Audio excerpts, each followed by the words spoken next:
I made a special trip after getting off work, my 9 to 5. That's how we do it in today's day and age. You don't quit your job, you keep your 9 to 5, and you invest in your side ventures, your business profiles, portfolios, whatever that may be. So in my case, that is running 3 faceless channels and this talking head channel. 2 of my faceless channels have been monetized. Am I making thousands of dollars on it? No, I'm not. But the projection on it is exciting because I'm in the money now. So you got to stick with it until that thing pops off. And when it pops off, you got to keep going. And that's the cycle of life. That's also the cycle of what we should be doing by way of repetition and habits in our daily lives, right? I staged it this way to say that I could have easily gone home and not recorded this video. But if you notice the publications on my channel as of lately, I've been indoors quite a bit. Now that doesn't mean I have not been taking my steps, been working out, fasting, my water intake, sleep, stress, training. I mean, I have a pump going on, right? So I have a 5 a.m. routine as well. But what I really missed was coming out and actually recording a video in one of my favorite terrains of where I normally record all my videos, which is this place here. This place is where I started recording my YouTube channel videos, the walk and talk style. In fact, this place is what generated a lot of my brain power, a lot of the psychological and supernatural things I experienced was on this trail here. That doesn't mean you will, because you have to find your vibe, you have to find your spirit, and somewhere along the lines in these walks, you will unlock those doors. There's something to be said walking in this nature, right, environment, and it's almost ancestral. It's like caveman stuff, right? And no wonder people preach the fact that you have to be out in nature. Now, I've been at work 9 to 5, but I've also gotten up at 5 o'clock in the morning, 5:30 today. I've gotten my nearly 8,000 steps in the morning. I did pull-ups, okay? And I did push-ups. And tomorrow morning when I wake up, it's another set of 200 push-ups. I do 200 push-ups every single day. And then I switch up with arms. And once a week at least, I do legs, like heavy, decently heavy legs. And the point of all of this is that people have asked me recently, hey, how do you look so young? How do you maintain the physique like at this age? So I realize that some of you could be joining this channel and just saying, hey, who is this guy? I don't know this guy. Why did he pop up on my suggestion? Well, I'm a sort of a performing artist, an actor, musician. I've done music videos. I have a portfolio of work. I've been in entertainment pretty much all my life, and it required me to stay in shape and get ready for gigs and possible shows. And I also toured when I was in California. Now I live in Las Vegas, Nevada. I've been living here for about 3 years, and I've started my YouTube channel by doing these walk and talk videos. So a lot of some of my greatest ideas were born and bred over here on this trail. So it really unlocked my thinking patterns, and it really broke some of my negative thinking patterns as well. So, you know, if you are considering how to get in shape in 2025, this is something I recommend you doing. It's not so much going to the gym, it's not so much gym memberships, and it's not so much fancy gear, fancy equipment, fancy attire, right? It's doing this here, walking. You have been gifted, right? Most of us have 2 arms and 2 legs. We need to get out there and walk, folks. There's no better exercise. I tell you what, I've gotten into some of my best shape cycles and periods of my life just through sheer walking. And walking, I think, is the most underrated exercise out there. And in 2025, no matter what year it is, but I think we're midway through the year, okay? And it's my way to reinforce and do a kind of a pulse check, get a pulse check on your health, on your life, as to where are you in your fitness journey, and are you walking enough? Movement is the key to life. As long as you're healthy, as long as you're able to walk, we're not asking you to do anything extreme by way of lifting insane amount of plates, benching and squatting, right? We're not asking you to go David Goggins mode. In fact, I would argue that this is perfectly the most feasible, most suitable, most economical, and also most mentally freeing and liberating exercise you can gift your body, right? I am 50 years old, guys. Okay? Let that sink in for a while. Now, do you think I got here overnight, right? 5 decades? No. I had some very toxic habits over my life that I've had to fight, overcome, perfect, fine tune, having a relapse and a lapse and sort of going in that cycle. This includes alcohol, some of my vices out there that I talk about on this channel, experimenting with different psychedelics as well, right? This is all a disaster in the making. So the fact that I'm here and able to clean up my life and live this way, I think I'm sitting on a gold mine and a pot of information that I need to constantly keep reinforcing. Now on this channel, okay, I do talk a lot about the fasting, the walking, the sprinting, my martial arts background, dance, soccer. I have different playlists for all of these. But I've recently started kind of branching off into life experiences as well.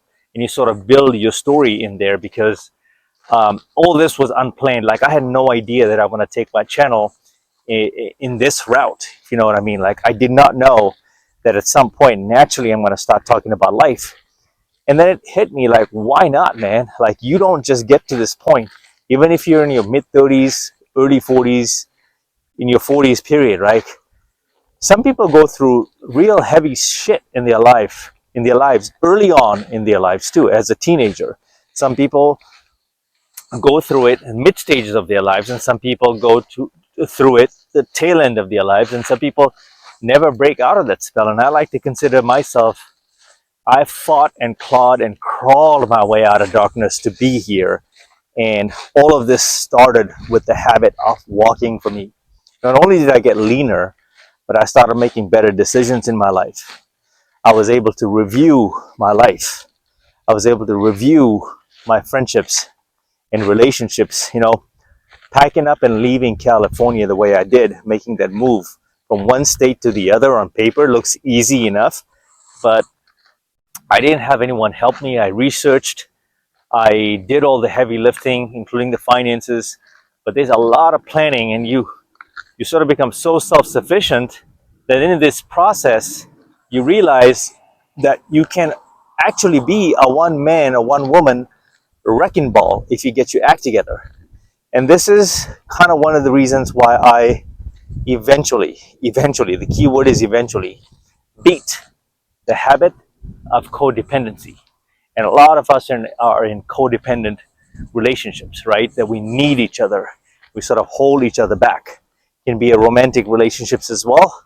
It can be a family as well. So in the name of family, I've just seen a lot of toxic things go down, a lot of unhealthy family rituals and traditions.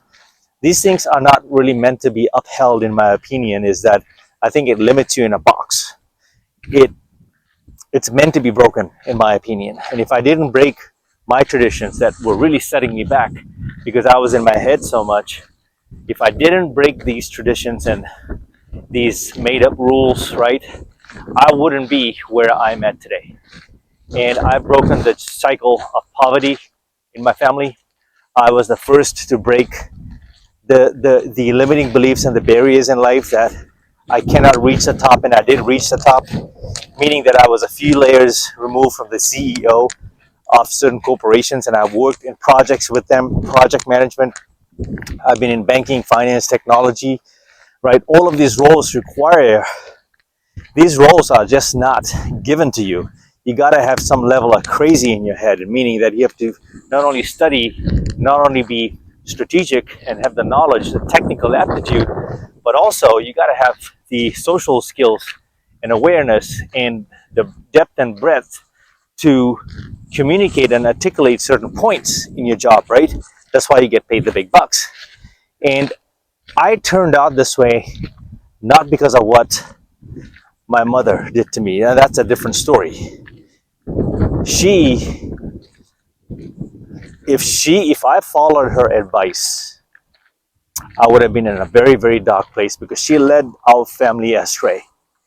There was nothing good that ever came out with my relationship with her. And this is something I'm very open with. You're going to face this in life as well, where you don't necessarily have the best of relationship with your parent or your parents or parents at all. Mine, I had a great relationship with my father, and he is the reason why I'm here today, because everything that he instilled in me since I was a kid, a little boy, athletic sports, all of these things, arts, right, and entertainment, it paid off later on in life because those pillars entailed having a very disciplined, having a very structured life. And I started following athletes and so forth to learn from. And I talk about this in a lot of my videos is find who your heroes are in life, and you realize that these heroes are just as human as you are. The difference is, of course, they're athletically gifted and have certain tools, right, in their arsenal, which is why they make millions of bucks. But they work at their craft. So in a way, the way I have thrived off of those Kobe Bryant Mamba mentality, Michael Jordan stories, is that I see myself in them. You start seeing yourself as an underdog. And I've blossomed, I've thrived at looking at myself as an underdog. It just gave me that extra oomph. And I embraced being the underdog. And when you have that awakening that life is going to throw you curveballs and you have to approach it and conquer it as best as you can and as much as it's in your control. And with a lot of us, these things are within our control. We just choose to stay stuck because we're addicted to toxic. That's it. And so for me, once I also lost my father early on in my life to Parkinson's, which also there's a playlist for you can check out. It didn't hit me decades from his, onset and up and then until he passed in 2018, where it hit me like a ton of bricks. What had exactly happened, right? And then when that awakening happens, when you grow up in a terminally ill parent household, family, these things happen and you can have an awakening at any given time, at any given point in your life. And if you are on the journey and the path to fix your life and be clean, be sober, get healthier, right? And you use these stories and your childhood roots as such, and you start connecting your own personal dots. It's called life, right? Life 2.0 happens. And then you start unlocking the pieces to your puzzle. And based on what my father didn't have by way of health, I already was, naturally groomed and also started thinking about health a lot more seriously. And I know that I am lucky and I'm also blessed, but I know I put in the work 100%. If you look at my channel, I show up exactly this way. And what walking does, it gifts you, you create a structure around everything you do, right? This is therapeutic. Walking is so therapeutic. Walking unlocks a lot of your life's fog, right? It helps you think, and the more you do it, there's a compounding effect over time, and you change as a person, right? You want to change for the better, and I think walking extends into other areas of your life, decision making as well, and eventually your food, your nutrition, which many of us struggle with, right? So start with the simplest things that you can control, the most basic things you can control. And then we can figure out the rest of what this looks like. And I guarantee you're going to start putting the pieces of your life and puzzle together. It makes a full loop. Okay? This is a quick one here, folks. I'll catch you tomorrow. Until the next video, get your walk in. Mamba out.